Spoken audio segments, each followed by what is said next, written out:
Hello, UOBKN clients and friends. This is Paul DeVierno speaking to you about financial markets. Since I spoke to you last week, the S&P 500 is up just shy of 0.5%. If the U.S. stock market can go up 0.5% a week for a whole year, at the end of the year it's up 26%, which is a very, very strong annual move. So nothing wrong with 0.5%. Gold is up 2.5% since last week, and gold just finished off a terrific September. During the month of September, the Federal Reserve cut interest rates for the first time in almost a year, and it actually signaled further rate cuts in October and December.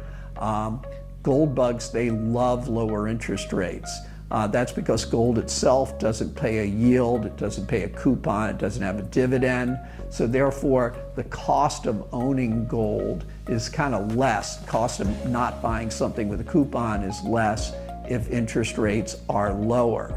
Is gold going up simply because interest rates are going down? That's certainly not the case. There's a bunch of reasons, but one of the main reasons is technically gold is just in a bull market right now.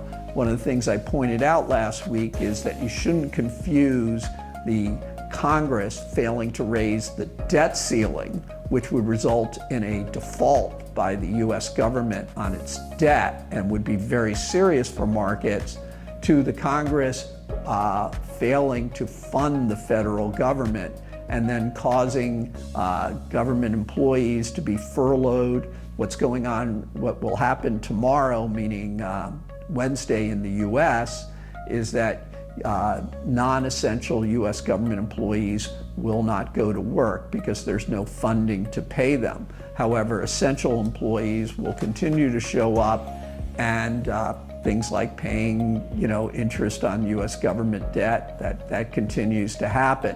In the last couple of shutdowns, actually, the stock market has gone up. So this is just not a big deal. The argument for lower interest rates are a little less strong than they were just a month ago, which may be a little bit negative for the market if we don't have those interest rate cuts or as aggressively as thought. The reason I say that is economic data has generally been pretty strong.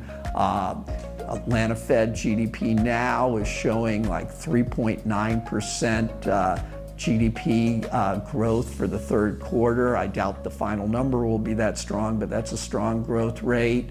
And US company earnings, which tells you a little bit about how the economy going. It's of course got to be very strong for the third quarter. And of course, though, on the other hand, strong company earnings, that's something that's a little bit bullish for the stock market.